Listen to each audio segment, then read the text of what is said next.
nzvimbo yaChief Mushava. Vanhu vava ndinavo iko zvino. Aiwa, kwazivai vese vakatarisa. Ini ndakazvarwa zita rangu ndonzi Vimbai Machokoto. Asi pari zvino ndini Mambo Mushava. Ndinotungamirira, kwete kutonga, ndinotungamirira ndiri mudunhu rino reManhizi. Zvakanaka. Inyaya yatafambira panapa Mambo yakasvika sei kwamuri? Inyaya yamaiziva kare here kana kuti yakangotozosvika izvozvi pamuri pamadaidza ava kudari? Nyaya yauya kwandiri yakauya yakaitika ndingati kuma 1993. Panguva iyoyo ndakanga ndisiri munharaunda ino, asi nyaya taingonzwa kunzi munhu uyu akapondwa mushure mekunge mbavha dzapamombe zvadai. Asi nyaya yawo yekuti takangofungawo kuti sezvaive mumaoko emapurisa achaita basa rawo, nyaya yacho yoita sei yopera zvakanaka. Vanotongwa votongwa, tikangofungawo kuti pamwe zvakapera. Asi zvakazoitika ndezvekuti gore rino ndakazonzwa kunzi pane mhepo iri kubuda pamwana, ave muzukuru wemunhu wacho akapondwa. Nyaya yakubuda yakadaro ndopayakauya. Zvichokwadi mhepo yakauya padare ikabuda ikataura maponderwo ayakaitwa nevakaponda nei. Iniwo nekuti semunhu handisati ndambotonga nyaya yakadaro, zvakabva zvandinetsawo. Ndokuudza mamwe madzimambo angu munharaunda ndikati chiuyai kamundibatsirewo, uyai munzwe nyaya iri kuno. Saka maona pano patongwa nyaya iyi panga paine madzimambo maviri. Ini ndanga ndichitoita seni ndiri kungocheyawo zvangu, asi vanga vari kutonga nyaya iyi yemadzimambo. Asi ndofunga maona zvese zvataurika, mhuri dzanga dziripo dzacho dziri kupomedzerwa mhosva, nhatu dzanga dziripo dzese dzabvuma kuripa. Kwasara mhuri mbiri, mumwe chete anga asipo, nemumwe chete uyu wechishanu wacho ndiye aramba, asi ndiye anonzi mupenyu. Asi vamwe vese zvokwadi kufa kwavakaita, vanhu ava havana kufa nenzira yakanaka, manzwiro angu. Mumwe wacho akatoshaika, ndichitonzwa akatozvisungirira. Vazhinji vacho vese vakaparara. Saka ini sekuona kwangu, zvinhu zvataona pano ndo zvinonzi munhu haarove, munhu haurayiwe sehuku. Uyezve chisi hachiyere musi wacharimwa. Imi mukunzwa kwenyu Mambo, pane here zvimwe zvanga zvichiitika kudzimhuri idzi, zvimwewo zvisiri kuparara kwevashakabvu ava vatiri vari kunzi vakaponda ava? Kumhuri dzevanhu vari kunzi vakaponda ava, kutaura chokwadi kwamanzwiro angu, ndeve vari kwamambo womurambwa vandinawo pano. Asi mhuri dziriko zhinji, vazhinji manzwa mumwe auya kudare ari ega, ari kuti hakusisina ariko, vakapera kudi kufa. Mhuri idzi dzaparara, vari kufa, kuri kufiwa. Saka ini ndinoti dai vaigona, dai vangoripa, nekuti kugona ngozi kuita sei kuiripa. Handizivi Mambo, pane mashoko amunoda kutaurira vakakutarisai nguva inoi maererano nekuchengetedzwa kwetsika nemagariro echivanhu, anova ndiwo imimi amunokoshesa, ndiwo futizve amunokurudzira kuvanhu vagere munyika yeZimbabwe? Ini ndinoda kungoti chivanhu chiriko, zvakare hatiteedzerei tsika dzedu. Tsika dzekuuya dzakauya nevarungu idzi ndo dzaparadza nyika. Chero mukatarisa kare kwainzi kuponda munhu hazvitenderwi, unoita ngozi. Chero bhaibhiri richiuya nevarungu rinongotaura zvimwe chete izvozvo. Zvakare mukatarisa mamiriro aita kunze nemararamiro aatava kuita pari zvino, kare takakura tichiti ukati baba munini waigona kurohwa, wainzi ndibaba. Saka ikoko kusachengetedza chivanhu chedu ndokwakuita kuti vanhu vaite makuna-kuna, varoorane hama nehama, nekuda kwekuti havachakudza ukama hwechinyakare hwakagara huripo. Zvakare mukatarisa zvaakuitwa, vamwe vakuti isi tinopinda chechi yakati, zvechisi hatizviteedzera, asi mukatarisa isuwo tiri kuti mukatarisa mamiriro ekunze taakuita nzara nenzara dzisingaperi, nekuda kwekuti vanhu hatisi kuteedzera chivanhu chedu. Mikwerera yaisiitwa iya haichaitwi, vanhu vaakutyora mutemo, saka taakungogara tiri munzara. Tikateedzera chivanhu chedu, chinyakare chinodzokera pakare, tikagara tichiguta, ende matoro aya akuenda antinoti mawetlands pachirungu akuoma. Vamwe vairima chirimo munomhondo, asi iko zvino hakuchina, nekuda kwekuti vanhu vakuenda vachitema miti zvisiri pamutemo, vachidi kare. Zvinhu izvozvo zvaichengetedzwa. Zvakare tine nzvimbo dzinoyera kuno zvakafanana nekuchikapakapa. Tine chikapakapa kuno ndo makomo acho anonzi manhizi amuri kuona. Tikateedzera chivanhu chedu tichichengetedza nzvimbo dzedu dzinoyera idzodzi dzemakomo, tichienda tichiita chivanhu chedu, munoona zvinhu zvinodzokera pakare. Zvino nyaya yemakaro yekuti vamwe akungoti apa ndepangu, apa padai, apa ndepangu, ndo zvaakukonzera kuti tirambe tiri mumatambudziko. No, ndizvozvo chief maita basa chose nenguva ino, asi pari zvino maybe mungada kuudza mhosva dzinonyanya kuparwa dzamunotongawo munomu dzakamira sei? Mhosva dzatinonyanyotonga kuno makore ano imhosva dzemudzimba,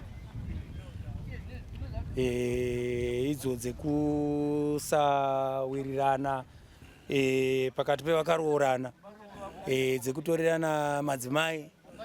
Ndo zvimwe zvacho zvatiri kutaura izvozvo zvaparadza nyika izvozvo. Ndo dzimwe dzacho mhosva dziri kunyanya kuwanda kuno, dzekubiwa idzo. Haiwa, isi madzimambo hatitonge, vanoba vanoenda kumapurisa, asi dzedu dzechivanhu dzakawanda dziri kuitika. Tiri kutonga mhosva dzekusachengetedza tsika dzedu idzodzi, ndo dzatasangana nadzo. Dzimwe zhinji dzacho ndo dzakonzera kuti paive nezviitiko zvakadai izvi. Aiwa, tinotenda mambo nenguva yamatipa. Vandanchitaura navo ndichief Mushava kumanhize kumamina, ndivo mutungamiri wedunhu rino pachivanhu chedu, ndo mambo Mushava. Vataurawo pfungwa dzavo vari kuti aiwa, ngatidzokerei kutsika dzedu dzechivanhu, nekuti zvese zviri kuitika izvi zviri kukonzereswa nekuda kutora dzimwe tsika dzisiri dzatakajaira tichidziisa muunhu hwedu. Aiwa, tinotenda nekutarisa Sly Media TV. Regai titaure nemamwe madzimambo. Vandamira navo ndimambo Murambwa, vamwe vanga vachikotsvera padare iri rachief Mushava. Ndangoti ndikurukure navo vatiudzewo kutiwo kunharaunda kwavo kwakamira sei, ndedzipi mhosva dziri kuparwa kunharaunda kwavo, tichizonzwawo kuti ivo nyaya iyi vanoiona sei. Mambo, sanganai nevatariri vedu, muvakwazise uyezve tipinde munhaurwa yatiri kuda kutaura nezvayo, nezvenharaunda yenyu mambo. Tinokukwazisai, tinokutambirai mumatunhu medu mamatishanyira. Mambo, munharaunda menyu makamira sei mhosva dzinonyanya kuparwawo, kuti dzakamira sei, uyezve imimi semadzimambo muri kudzibata zvakadii? Mhosva dzatinonyanya kusangana nadzo mumatare medu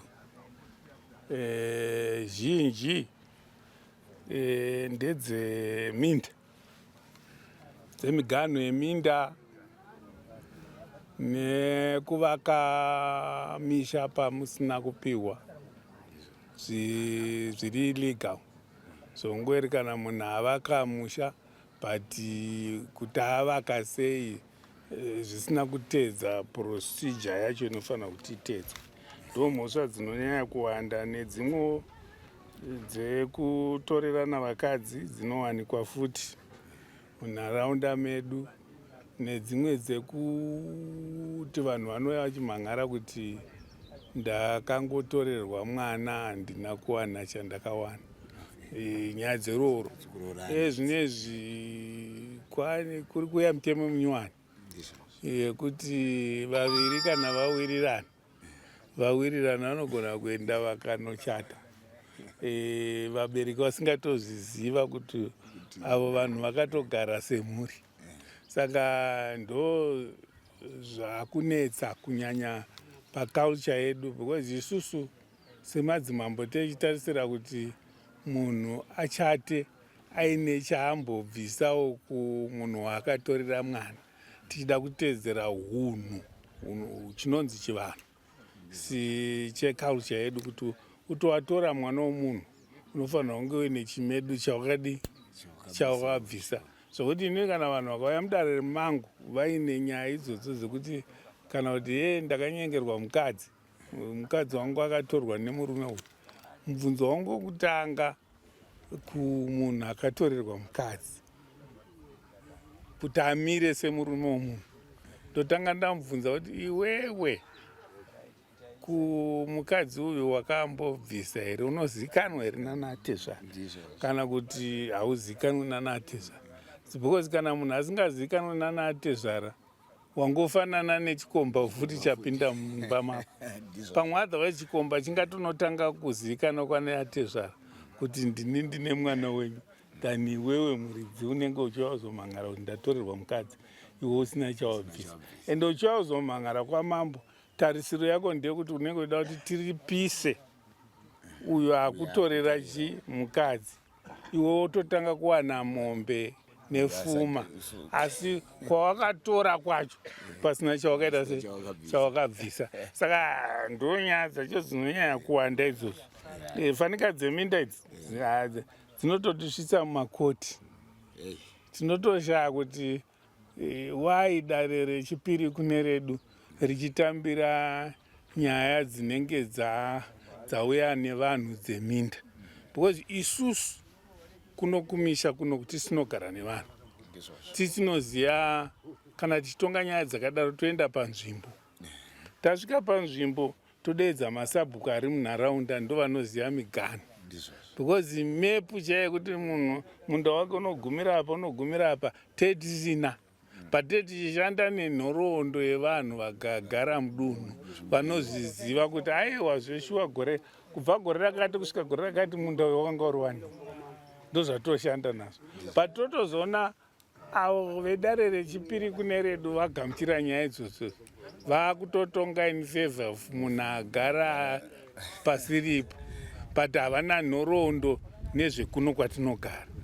Ndingadai vaitoti vanhu vakauya nenyaya dzekumhangara dzeminda dzemiganhu, ivo as long isiri resettlement kana kuti mumafarms, because mumafarms mune matitle deeds plus resettlement haizikanwe nemazimambo.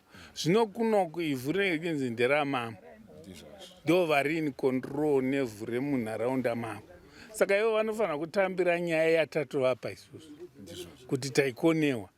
Munhu kana atadza kutongwa neni anofanira kutouya kuno ndomunyorera LC6 retransferring nyaya kuti iwewe wati hauna kugutsikana nekutonga kwandakuita, chienda kudare repamusoro ndotoisawo inini matongero andakamuita nemastatement, dare repamusoro rozokwanisa kuhendla nyaya. But tiri kuita dambudziko kuti matare epamusoro ari kutora nyaya dzedu isusu, satichifanira kuti tihendle kunoku kumusha kunoku.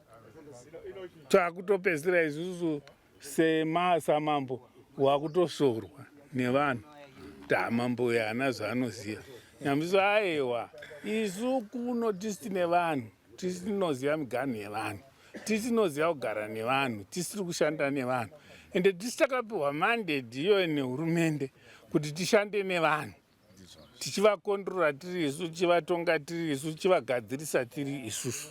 Satiitasa kuti matare epamusoro pedu akagamuchira nyaya dzakaita sedzo, as long dziri murural community, ngavadzidzosere kwatiri nekuti tisu varidzi vadzo. Tinotenda mambo. Ndiri kuona nhasi makaungana madzimambo matatu panyaya imwe chete. Zvakakosherei izvi kune imimi semadzimambo? Chaita kuti tiungane pano ndechekuti isusu takatoinvhaitwawo namambo wemudunhu rino kuti ndasanganawo nechiitiko chandisati ndambosangana nacho, uyai tionerane pamwe nemi muchizvinzwira, nekuti nyaya iyi yakaitika kare, inyaya yakubuda pamhepo. Saka naiyewo mambo akaona kuti handingaihendle ndiri ndega, ko ndikadii kudeedza vamwe tibatsirane panyaya iyi. Saka nyaya dzakaita saizodzi hadziwanzowanikwa, dzinowanikwa kamwe chete. Handingakoti munyika yese togona kudziwana dziri nhatu kana kuti ina. Nyaya dzinozoburiswa nemhepo, because inyaya yakatoitwa ikatotongwa nemapurisa ikatopera, ikatonzi yapera. But zvinezvi yakunyuka through mhepo. Mhepo iriyo yakutaura vanhu vakakontributa kufa kwake. Saka isusu teta kuidzosera kuchinyakare kwedu, kuti koiwo makare-karewo nyaya dzakaita sedzidzi vaimbodzitonga sei. Saka mambo vaita kuti vatideedze, tibatsirane, tionesane, tidzorane. Mambo akada kurasika toti aiwa, kana ini ndikada kurasika umwe mambo oti aiwa, ngatifambei negwara iri kuitira kuti nyaya yedu ibude zvakanaka. Aiwa, tinotenda. Munogona kunge mune mashoko amurikuda kutaura kune mhuri yeZimbabwe kana kutiwo mamwe emadzishe amunoshanda nawo? Ine mashoko andongoda kuti tibatsirane semunyika, ndekuti ngatiregei kurasha tsika dzedu. Isusu tiri vanhu, hatisombofa takaita vachena sevarungu, hatisombofa takaita vhudzi riri straight serevarungu. Isi titori nevhudzi redu, titoriwo nekala yedu, titoriwo nelanguage yedu.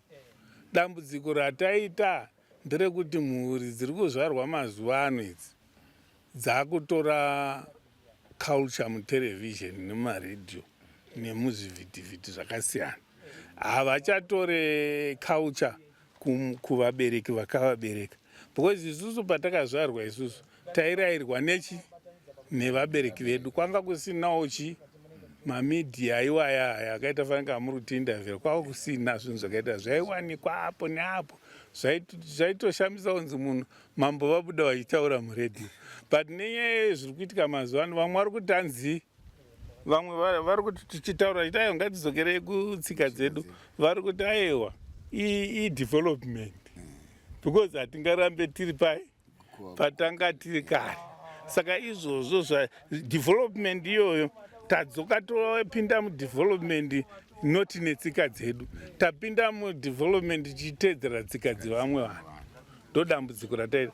Asi hazisi kureva kuti vakuru vedu isusu pavakatanga vachipfura mapadza, vachipfura mapfumo, kusvikira vazoinvenda pfuti chaiyo vakatoinvenda, yainzi migigwa iye, vaita yekugadzira ivo. Kureva kuti takanga titori nenjere dzekuenda mberi, asi tichienda mberi tiri muculture yedu.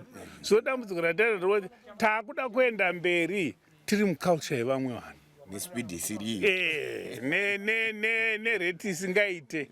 Saka vana varasika pikicha yezvinezvi, ukasangana nemwana anotokurova bendekete nyangori mama, haatomboti tipindeu, because haisi mhosva yemwana iye. Hatingamupe mhosva mwana, asi kuti itsika dzakarasika kubva kuvabereki vavo. Because isu pataikura tainzi ukasangana nemunhu mukuru unomukwazisa, ukasangana nemunhu mukuru munzira unomutsaukira. But iko zvinezvi vana vari kuzorwa izvinezvi hapana ari kuvaudza. Saka tikuti vari kutanga kurashika tisu, tiri kutadza kutaurira vana vedu tsika dzedu kuti titeedzeze. Takutoti idzodzo tsika dzikuteerwa nevana dzechirungu dzakanaka, asi tiri kuzviona isusu paunhu hwedu hwarasika. Nyaya iyi yanga iri nyaya inenge yakada kuti tigozvei, nekuti haina painopinda kumakotsi emazuva ano emapurisa. Inyaya yauya nemhepo, saka inotoda pachivanhu chedu. Saka izvozvo ndo zvaitika chinyakare. vanhu vaiti zvimatorongo zvakazouya nevarungu nehurumende, but chinyakare matare aingoveko. Mhepo dzichibuda, mhepo kana yataura vanhu vaiteedzera izvozvo, zvinhu zvoripwa. Vaya vanenge vachinogamuchidzwa zvinhu vogamuchirawo kuti tazvitambira, voitawo zvavanoita zvekuteura nekudii. Saka ipapapa hatina, isisu sematare echivanhu hatina changa chinyaya kuti katyamadza, nekuti tanga tichiziva kuti izvozvo ndo zvinoitika pamatare edu echivanhu. Ndinotenda mambo. Maybe mungatora mukana uno kubva mataura kuti nharaunda yenyu yamunotonga, mhosva dzamunowanzokusangana nadzo dzakamirawo sei kumatare kwenyu?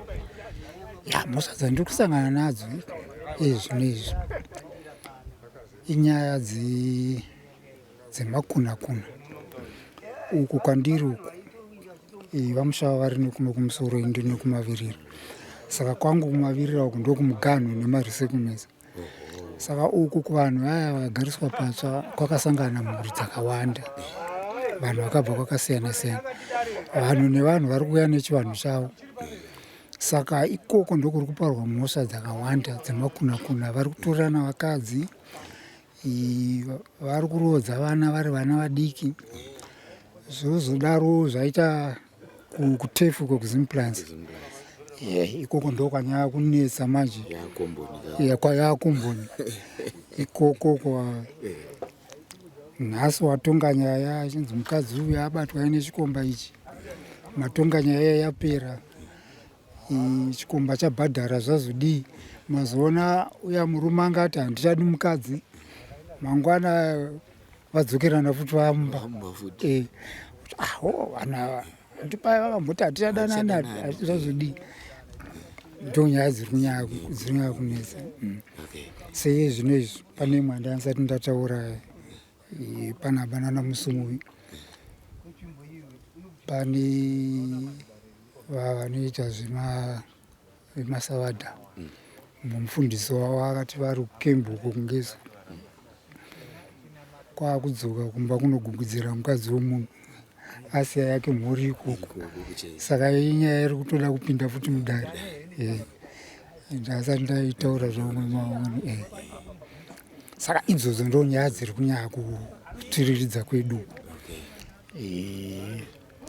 Dzimwewo dzemuganhu izvi zvishoma zvidiki-diki, asi idzodzo nyaya dzemakuna-kuna ekutorana vakadzi nenyaya yekurodza vana vari vana vadiki ndo dziri kutiriridzawo. Pakanaka mambo. Munogona kunge mune mashoko amunoda kutaurira mhuri yeZimbabwe maererano nekuparwa kwedzimhosva idzodzi dzinenge dzatiri kuona idzi, nemamwe mashoko amunoda kuti vanhu vagare zvakanaka, vagarisane zvakanaka?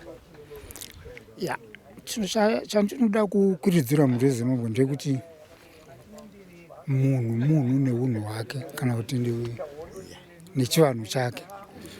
Isu nyangwe takadzidza tikazoenda kune dzimwe nyika tikadii, asi chedu chivanhu ngachirambe chakachengetedzwa. Pane pamwe patinombotumira masamoni, munhu anosvika kuti handitongwe kwamambo ini. Ndaatozivi kuti mambo angofanana naMajor Street. Pamwe panoti wamutumira samoni anouya neloya. Isu matare edu haana maloya, ndechivanhu.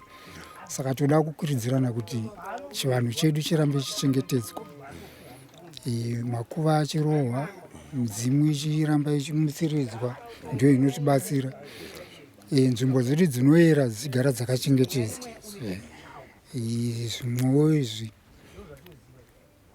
vana ngavarambe vakachengetedzwa sechivanhu chedu, nekuti isi takakura kusvika tikure patava taitoudzwa kunzi kana usati wambosenza wakatenga mombe mudanga haufaniri kuita musikana kana kuroora. Zvino vana vemazuva ano anoti haana kana kumbopfeka sutu, ari kubuda mumba mamai akuda kuti ndakunoroora zvese namai arida kunoroora. Saka unomupei mukadzi wacho? Akaona nemari anoenda ndo zvakuita kuti vana dzimba dziparare nekukurumidza. Plus vana vari kuroorwa navana diki. Handizivi kuti chii chaakuitika. Ngokuti mwana angopedza chikoro angoti gare gare akuda kuroora. Musikana wofuta akuda kuroorwa. Pamberi apa asati wanyatsokura uzotanga kuona futi kuti ndakaita mistake. Imba yakupwanyika achadzoreka. Ndinotenda mambo nyika mukanya seni ndinotenda chose avo ndi mambo nyika mukanya zvanzi munhu neunhu hwake. Naizvozvo inyaya iruramba ichigombedzerwa nemadzishe edu kuti tichengetedze chivanhu tisamhanyire kuita zvisiri izvo. Ndinotenda mambo. Okay. Angari mafaro kutandara nemi pano paSly Media TV tachikurukura nemadzimambo ekuno kumhondoro vachitiudzawo zvinoitika munzvimbo dzavo uyezve neukurudziro yavo kumhuri dzeZimbabwe kuti vachengetedze unhu hwavo. Anokuonekai ndesimba rashewe kwazvidza mukanya.